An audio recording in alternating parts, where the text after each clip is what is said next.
All right, what's going on, everybody? It is Jake. I am back to do another reading because I had no time to meditate today. So, I usually do the channeling Fridays, so I'm gonna try to do it tomorrow. So, expect me back here tomorrow. Um, I have not read the alchemy stuff in a long time to you guys, so thought that'd be something good to go over because, like I've told you guys a million times, this is what helped me open up my abilities to everything. And to me, alchemy is just the way to go for many things. So let's get back into it. So the last step was conjunction, which I read. So creating the overself. So I'm going to start with step, I think it's 5, I believe. Fermentation, fire in the soul. So let's get into it. And this is the author I told you guys who emailed me and was like, hey, next time I'm in Chicago, let's get some coffee or something. So that's awesome. So that's even, another reason for me to be excited about this. So hope you guys are having a good Thursday night. Hope everything's good, guys. And let's get back into it. So chapter 15, fermentation, fire in the soul. The peacock spreads its tail. Until now, all the operations of alchemy have been performed in the lower realm on Earth. While the first 4 operations of transformation, calcination, dissolution, separation, and conjunction, use the powers of the personal unconscious and the energies of the personality, the next 3, fermentation, distillation, and coagulation, tap into the infinite resources of the collective unconscious and the transpersonal self. Initially, the conjuncted child of the king and queen is still tied to earth and polluted with the remnants of ego. For the child of the philosophers to survive, an appeal to the heavenly powers must be made, and fermentation must take place from the above. Like its biological counterpart, alchemical fermentation is a compound operation that occurs in 2 parts. First comes a distasteful phase known as putrefaction, in which the matter is allowed to rot and decompose. Most often, the alchemists added manure to their matter to help get the process going. Next, true fermentation would begin, in which the dead material seems to come alive, again with the influx of digesting bacteria. This new life changes the fundamental nature of the material and what the alchemists saw as a process of spiritization. The indwelling spirit is then removed from the fermented solution by distillation. The chemical signal that fermentation is taking place is a rainbow display of colors that the alchemists named the peacock's tail. And I'm sure some of you guys connect that with your 7th chakra, crown chakra, like the colors of peacock, because that's also another name for that. Chemically, this is the iridescent film of oil that forms on putrefying organic material or the multicolored skin that often forms on molten metals like lead. In mythology, the peacock was considered sacred to Juno, the Roman goddess of lunar light and protector of childbirth. And in medieval Europe, peacocks were known for their ability to fight snakes and consume or neutralize their poisons. It's very interesting. Eating the peacock's flesh became synonymous with integrating the many colors of the alchemical opus. The ever-shifting colors of the peacock's tail represent the true light of spiritual initiation, our first glimpse into the astral realm. This is exactly what happens in shamanic initiations, where eating the flesh of the gods, which is taking psychoactive plants, is equal, what's that stuff called? Ayahuasca, like that. Is equivalent to seeing through the eyes of the gods or to having visions and making the connection to the divine mind through the imagination. Even in such psychedelic experiences, however, a forceful putrefaction of the ego occurs before the ecstasy of fermentation begins. During psychological putrefaction, the expired product of the conjunction is exposed to the heated moisture of our deepest and most clinging psychic components. The psychological manure is which most of us wallow. As the alchemist tries to apply the principles of his new conjunction, he soon discovers that he is still all too human. This deep realization of one's inherent deficiencies, I can't pronounce that, initiates mortification and decomposition of ego, and quite often at this point, a mental depression, a black mood, settles over the alchemist, and there is an extinction of all interest in life. Kind of like when you start to awaken and you see all the negativity around you.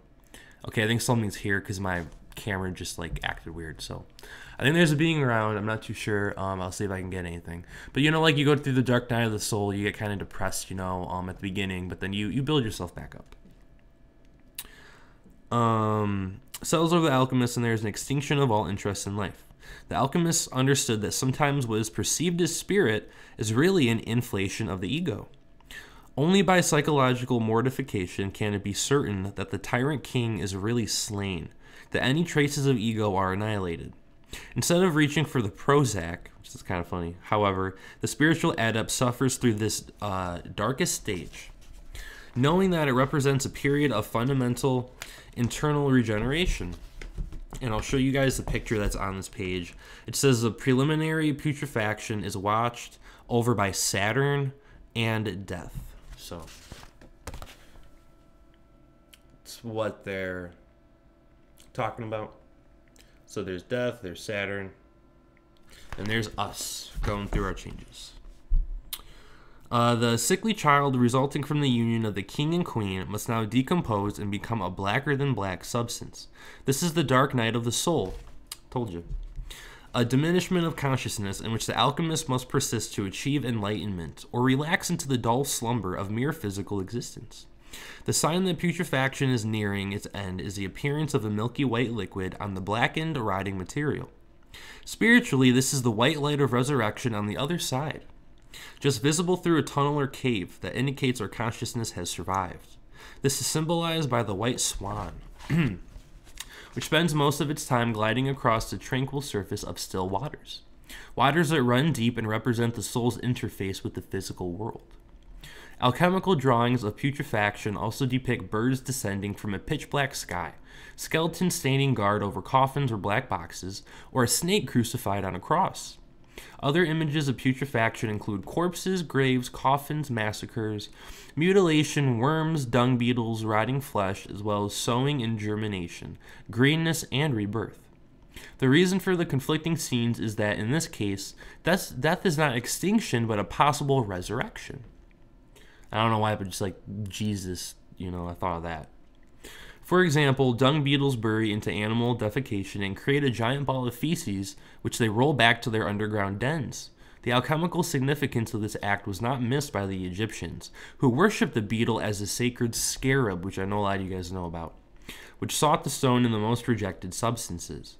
According to the phonetic Kabbalah, the esoteric meaning of the word scarab is dweller in the secret land of fire, or secret enclosed fire, which refers to the Ouroboros secret fire that is the greatest tool of the alchemist.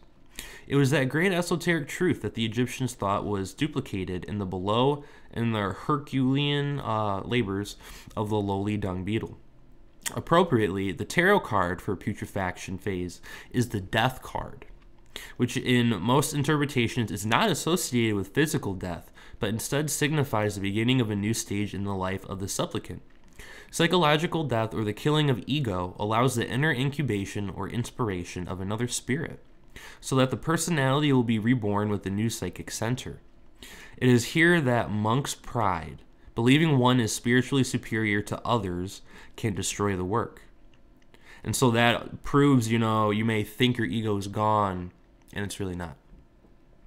That is why, all along, the creation of egoless consciousness is one of the major goals of alchemy. And I think it's the biggest, if you want to know the truth. I think destroying the ego is like the biggest thing in alchemy, and alchemy is the best way to go about it, basically. In contrast to the black stage of the first 4 operations and the white stage of initial putrefaction, successful fermentation heralds the start of the yellow stage in the experiment. It is the first hint that we are actually making gold. While the harsh flames of calcination come from the emotions and bodily energy, the invigorating golden warmth of fermentation comes from the union of inspiration above and imagination below.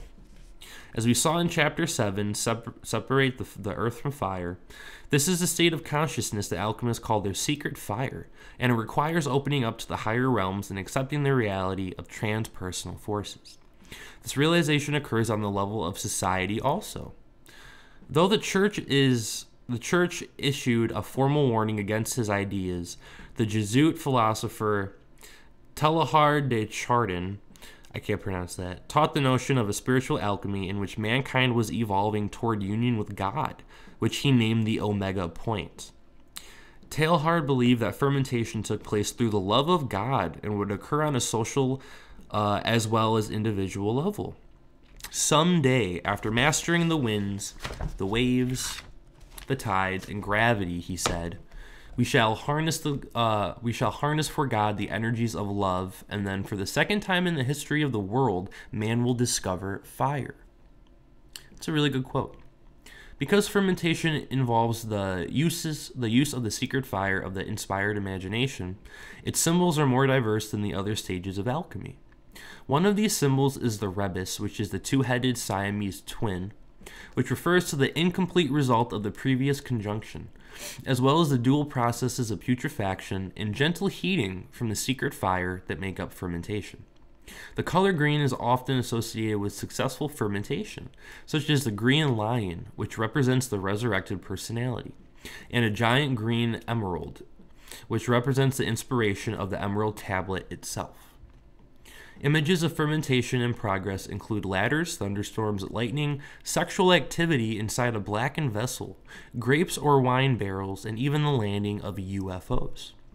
The tarot cards for fermentation are both Hermes figures, the hermit, the little Hermes, who seeks the solitude of meditation, and the magician or hierophant, the Hermes guide who takes us into other realms. This is the first appearance of Hermes in the work, at the edge of reality, just as we seek entry into the above. He will soon return, again at the end of our journey, to guide us once more to our home below, where there is still work to be done with other people. Alchemical engravings of the concluding phase of fermentation show a bird descending into water in which there is a black toad waiting, two birds nesting in a tree, an alchemist waiting patiently for changes to take place in a vessel, or a farmer sowing gold coins in a field. This last scene implies that it takes a seed of real gold to make gold, or we must expose our own spirit to receive an influx of spirit from the above. Physically, this step is the union of body with soul and spirit, a sacred event which is sometimes symbolized by a yellow bird descending into a multicolored sea. That yellow bird is the golden thought of the one mind, expressed in the light of the true imagination, and it embodies the world that transforms the one thing. The breath of God vibrated upon the face of the water, said Kabbalist Langford Garson in Theurgy, or the Hermetic practice. Coming forth is light in the true fermental principle. In the same way, the mind of man can be fermented from the above, and the experience is one of intense illumination. So my fermentation, touching the light. Sometimes the operations of alchemy repeat themselves in our lives in an ever-widening spiral of transformation and understanding. Which it should, I mean, you should always be in some step, in some regards. The fermentation experience responsible for the esoteric bent in my life came while I was still a young boy, and like Parsifal in the Grail legend, I was too foolish to grasp its meaning. Looking back at the experience, I remember it all started with the wind. One day, a stubborn breeze kicked up from out of nowhere, and I watched it as it moved across the deserted prairie behind our house, like waves of goosebumps over the tall grass. There was something intriguing about that wind, and I left the security of our backyard to follow the invisible intruder. I was 7 years old at the time, and we had just moved to the country from my apartment in South Chicago. My parents left the city partly in the hope that fresh air and sunshine would speed my recovery from a devastating illness. I had contracted a deadly form of hepatitis from an unsterile hypodermic needle during a vaccination, and within days my liver swelled to 3 times its normal size. Holy shit. And started interfering with the functioning of my other organs. The doctors gave me a 50-50 chance of surviving, though after 3 months of trying to fight off the infection, I was ready to give up anyway. I remember having no energy for even the most trivial amusements, and I really started looking the part of a dying person. My skin took on a sickening yellow hue, my eye sockets were dark and sunken, and to make things worse, I insisted on wearing black or dark blue clothes all the time, so he got a little emo. Inside, I was experiencing the death of my nascent ego, and I became passive and withdrawn. There was just not much in the world I really cared about anymore. And maybe that is how I became sensitized to hidden things. After our family escaped from Chicago to the country, I was transfixed by nature and spent hours silently walking the extensive prairie lands. Being outdoors brought me back to life. In fact, the earth literally nursed me back to health. For some reason, I started drinking the cloudy white sap of milkweed thistles, even though several people warned me it was poisonous. Years later, I learned that the plant is the source of silymarin, which is marketed as a liver restorer, but at the time I had only an instinctive relationship with the odd-looking weed. It shows nature's always talking to us. That summer, when the prickly milkweed thistles burst and scattered their white silky seeds over the field, I felt the same life force surging through me. So I was not surprised, nor did I resist the pregnant breeze that appeared that day. I followed it deep into the heart of the prairie, farther than I had ever gone before, to a great and solitary oak tree, where the breeze abruptly disappeared into a gaping hole in the ground. Where the hole came from I had no idea, but it exposed the prairie's flesh-colored clay to a depth of about 8 feet. The smell of the fresh earth was so strong that it nearly choked me, yet there was something beautiful and beguiling about that hole. I had the uncontrollable urge to leap into it, and I stood teetering at the edge for the longest time. To this day, I am not sure what happened next. If it was as if there were two great holes, one in the ground and another in me. And by our similarity or correspondences, we somehow merged. Our boundaries had fused, and I stood there unable to move at all.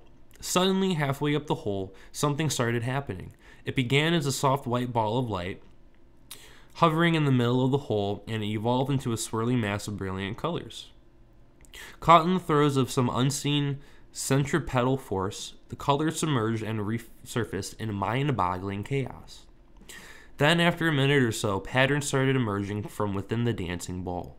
At first, the swirling designs lasted only for the blink of an eye, but gradually they coalesced into crisp octagonal shapes that floated about on the surface.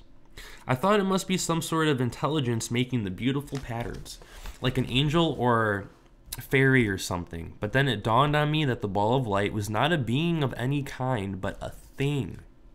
A most wonderful thing. Excited and enthralled, I gradually faced a terrifying possibility.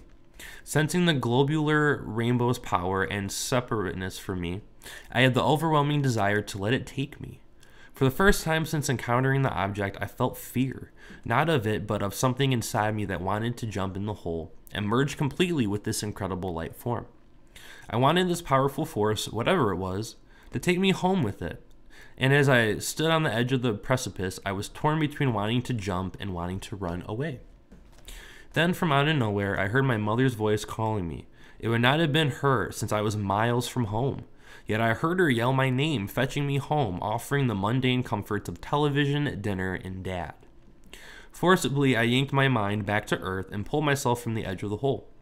At that point, something automatic took over, because I was still thinking about the hole, but could feel myself running as fast as I could until I reached our backyard.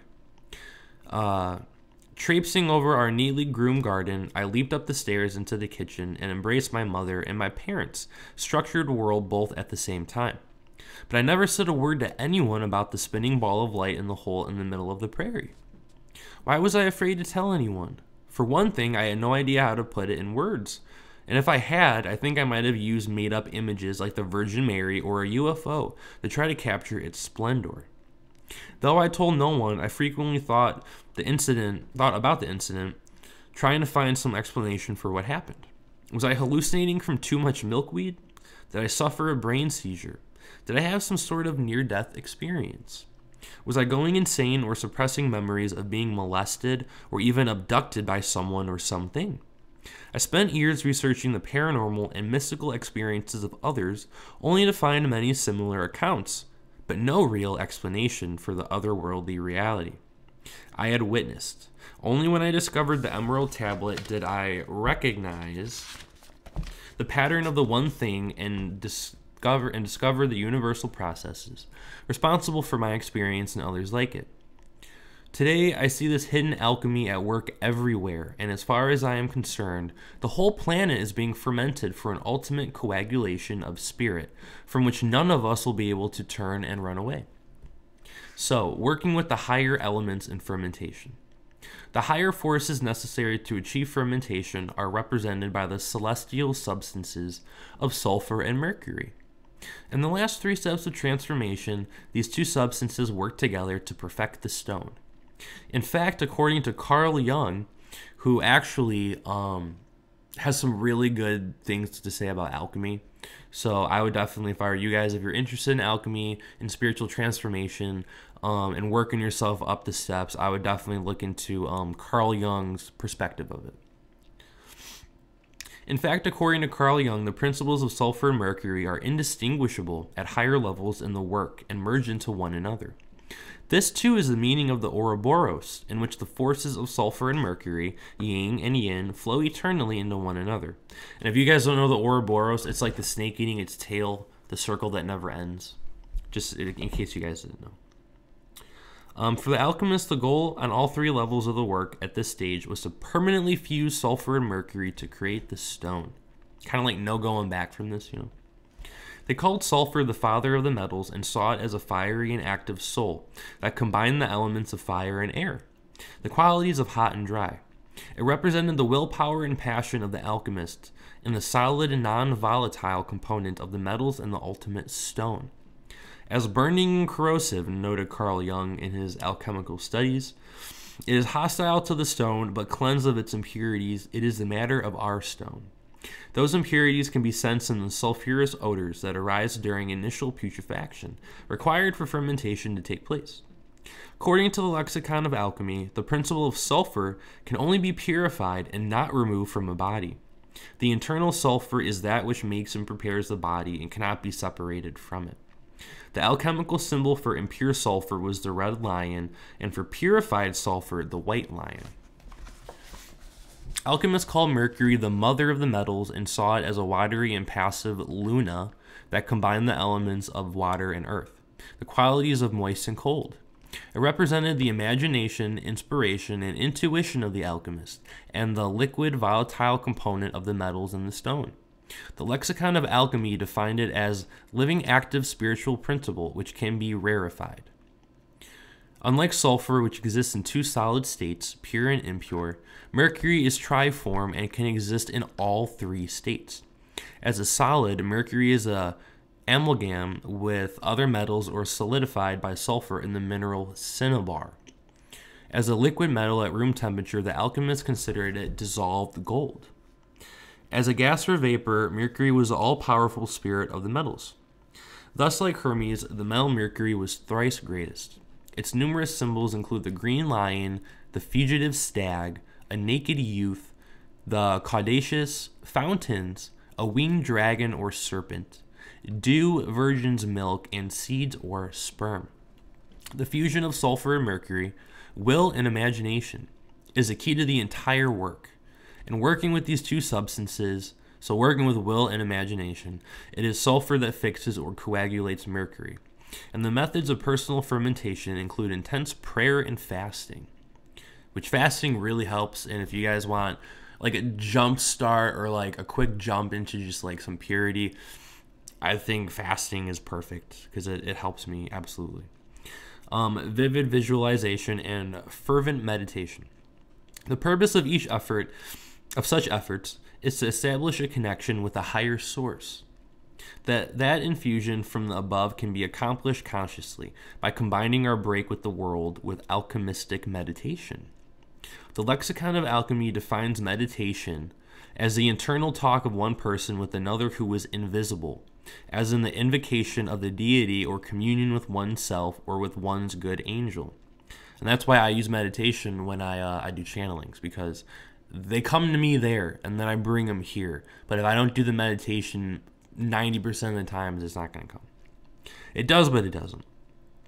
This describes genuine alchemistic meditation, whose creative dialogue is the means by which things pass from an unconscious potential to conscious actuality. For most alchemists, that internal dialogue was with Hermes, their guide to the subtle realities. His instructions to separate the earth fire means to change the gross into the subtle, the tangible into the imaginal. It means using the secret fire of the true imagination to change the existential situation into a transcendental foundation. Fasting is an age-old method for divorcing one's materiality and invoking higher powers. If you do not fast to the world, warns the Gospel of Thomas, you will not find the kingdom. The two kinds of alchemical fasting are defined by how they last. The purifying calcining fast lasts at least 5 days, which I've never done 5. I've done like 2 days.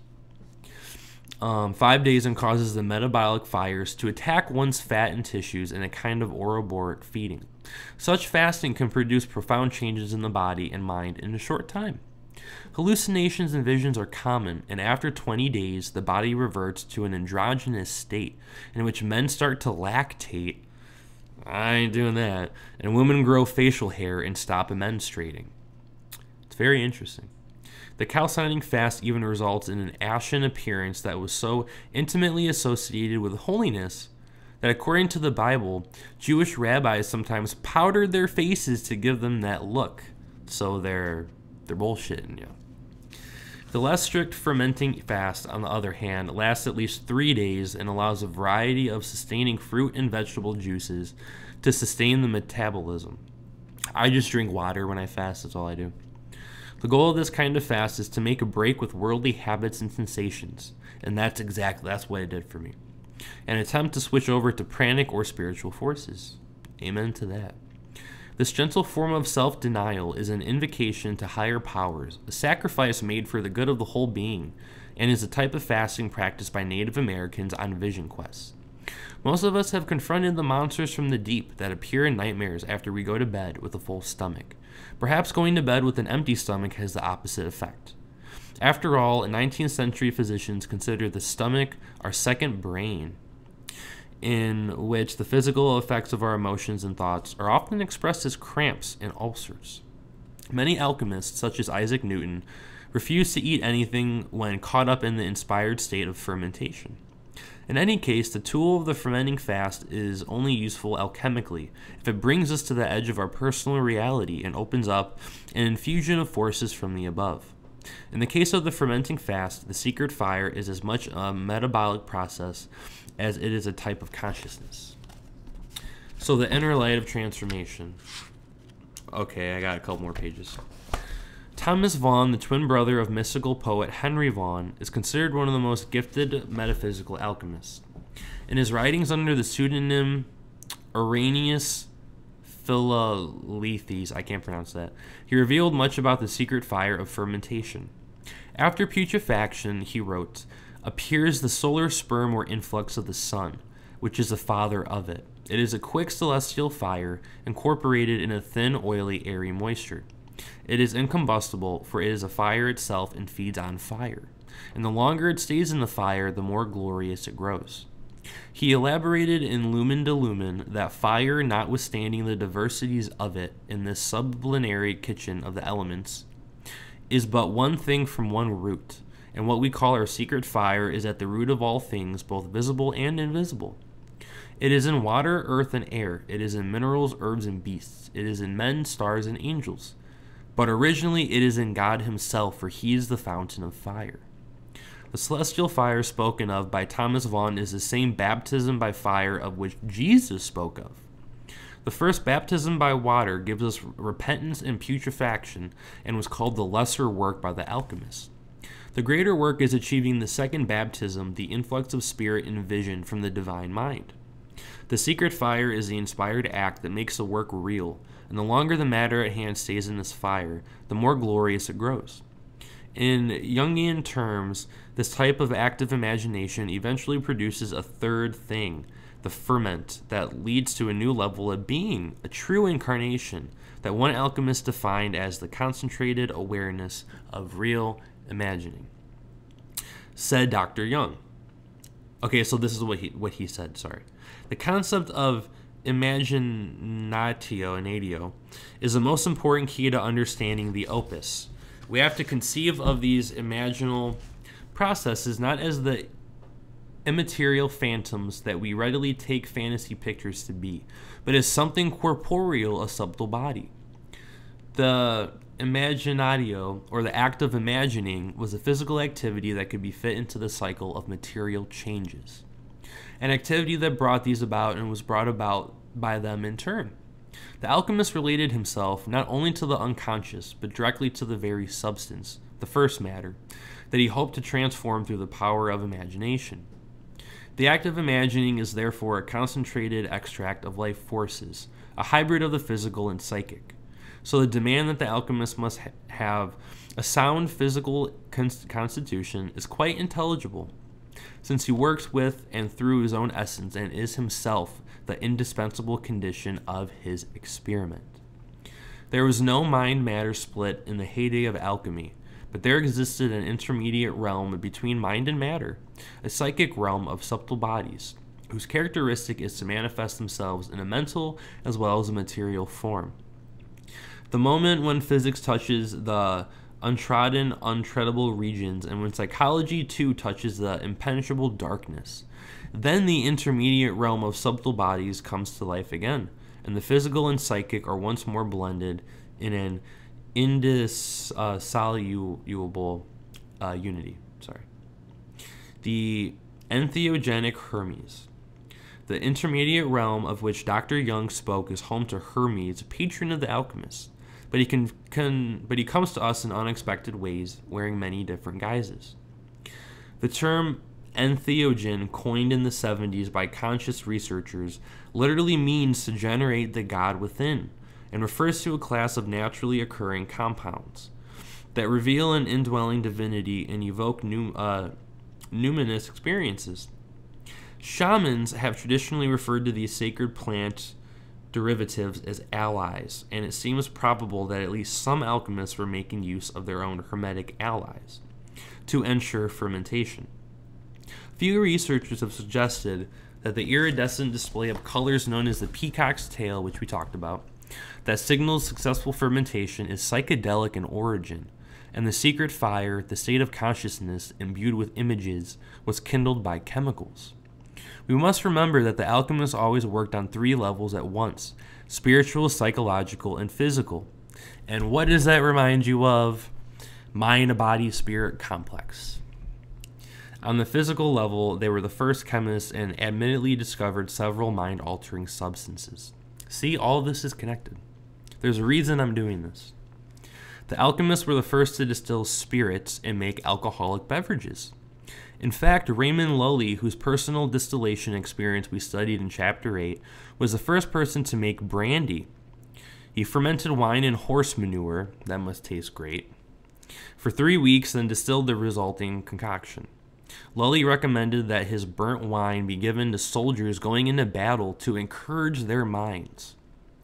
Paracelsus, one of the most respected alchemists of all time, who I really want to channel, enthusiastically prescribed a plant essence he named laudanum, which we now call opium. It is also known that the tantric alchemists use a mind-altering drug called soma, and their European counterparts probably also experimented with psychoactive compounds. In searching for the elixir, unsuspecting alchemists imbibed many substances whose effects were unknown. For instance, the metal antimony got its name when the monks to whom alchemist Basil Valentine gave it got deathly sick, making the metal's signature anti-monk. Medieval hexing herbs such as belladonna, thornapple, mandrake, and henbane could all produce hallucinatory effects, and marijuana and poppy seeds were well known for their calmative effects. I'd rather take marijuana than heroin. Several types of psilocybin mushrooms grew in cow or horse dung in Europe, and ergot, a purple mold that grows on rye, contains LSD. Its effects were documented in several bizarre epidemics of ergot poisoning called St. Anthony's Fire that claimed thousands of lives in Europe. However, if these or similar drugs were known and used by alchemists, they kept it secret, and no direct references to such compounds have ever been found. Certainly, had the alchemists used psychoactive compounds, they would have approached them in the sacred way of shamans traveling to non-ordinary reality in search of spiritual truth and not in the recreational use we see today. This is a really cool picture. I'll show you guys this. So spiritual and soul prepare for fermentation as the alchemist plants gold coins and an angel hearkens them to the other side. There we go. Let's look at that. I have a feeling I wrote one of these books. I mean, because I was John Dean in past life, I'm sure he wrote many alchemy books. But I see these things and I'm just like, I'm so connected to these. I don't know why. According to this viewpoint, it says ethnobotanist Terence McKenna, who is awesome, and I know you guys know him. He passed, but he's well known to this day. The shamanic experience. The world has a center, and when you go to the center, which is inside yourself, there is a vertical axis that allows you to travel up or down. There are celestial worlds, there are infernal worlds, there are paradisiacal worlds. These are the worlds that open up to us on a shamanic journey, and I believe that we have an obligation to explore these domains and pass that information on to others. At this time in our history, it's perhaps the most awe-inspiring journey anyone could hope to make. It is not surprising that the hidden world the shamans have discovered is the same one described in the Emerald Tablet. Though the shamans call him their ally, it's really Hermes once again who is their guide. Hermes' 7 steps are the levels of consciousness through which the shaman journeys, and the Emerald Tablet is his roadmap for a safe trip. In all types of psychedelic encounters, after the magic substance is ingested, the experiencer faces a paranoid period of apprehension as the drug comes for him. Excuse me. A successful candidate convinces himself that this black phase will not last and endures the onslaught of ruthless forces that lie ahead. In brutal chemical calcination, the drug overwhelms the experiencer's ego and melts away his defenses and attachments to the world in complete personal dissolution. As the experiencer recovers from the initial onslaught, he instinctively tries to reassemble himself and picks up the remaining essences of his consciousness during separation. Conjunction that can survive without ego. All appears lost, however, as the same progress of the drug continues, and the experiencer temporarily loses consciousness during putrefaction.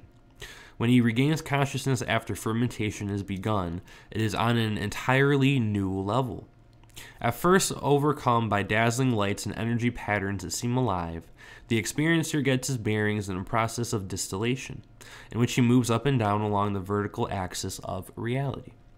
He soon discovers that action follows thought, and realizes that he can direct his center of consciousness anywhere within any realm if he remains pure enough, uncontaminated by matter and ego.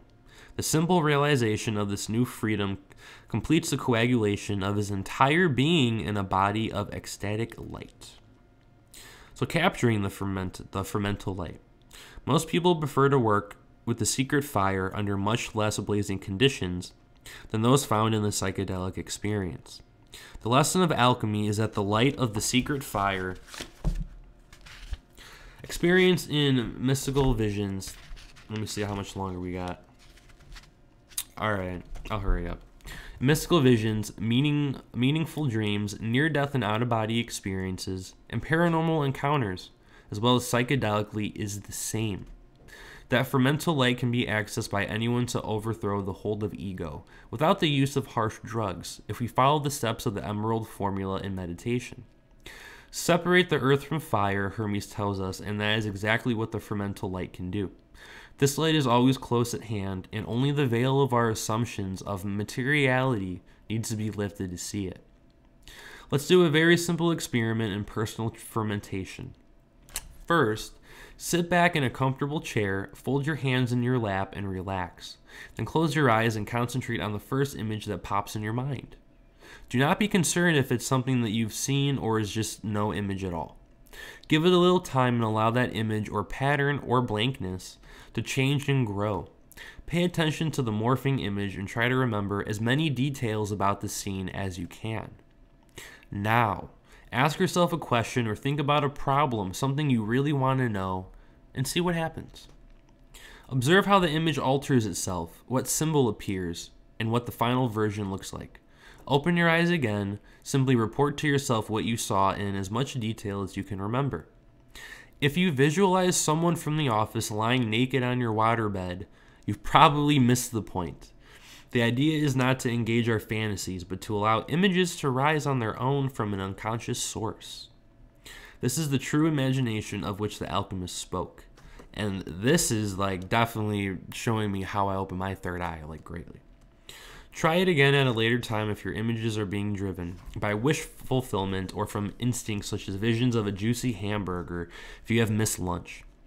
Part of the curse of modern man is that he confuses fantasy for the amazing power of true imagination and thus relegates both to the psychic trash heap. However, during this exercise, you might see something that you have not previously noticed or something which an independent part of your mind was dwelling on. Or you might have seen something unexpected or allowed the image to become fluid and were able to communicate with that independent part.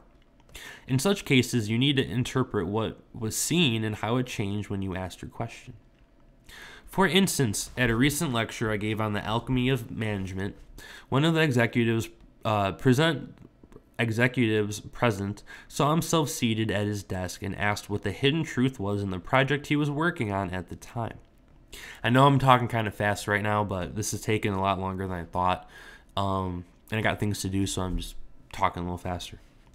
The next thing he saw was his narrow navy blue tie stretch into a bib-size emblem full of swirling multicolored lines that were constantly changing. He quipped that the neon colors of his new tie were so loud he can almost hear them, and he was obviously uncomfortable with the colorful image. What did the image of the tie mean? We must ask ourselves what a tie symbolizes to a man. Women get to dress in a much wider variety of clothes than men. In fact, the only way a man in a suit can express his inner being is through his tie. And that's so true. That's so true. That is why there are so many thousands of different ties on the market and why a man shopping for a tie can be as picky as any woman shopping for a dress. His tie is the only way a man wearing the uniform of business can show the colors of his soul. While our executive wanted to project the image of a conservative, solid businessman, his true imagination revealed that there was something else inside him that was stifled and wanted to be expressed. This was the hidden truth of the project on which he was working. His only real project, like that of all of us, is the greater work of alchemy. The fluid, momentary light experienced in this little alchemy experiment is the same fermental light with which mystics and mediums try to connect. This internal vision quest can be expanded to become a significant part of our lives. If we work at it, it can put us in contact with a deeply truthful intelligence within ourselves that we never knew existed. In fact, the alchemist measured a person's mental health by the degree to which imagery was used, by how well nourished was his or her imagination. Okay, last 2 pages, guys. The fermented person. Before fermentation, a person can appear hopelessly depressed, passive, and unreliable. The alchemist called this fertile precondition digestion, or putrefaction, and connected it with the worldly and proud fire sign of Leo, with whom the Egyptians associated their lion-headed god of the midday sun, Sekhmet Ra, and Aten, in various forms. The search of the Leo person is for living wholeness, and generally Leos are known for their power, confidence, and domineering personality, though that all comes crashing down during putrefaction.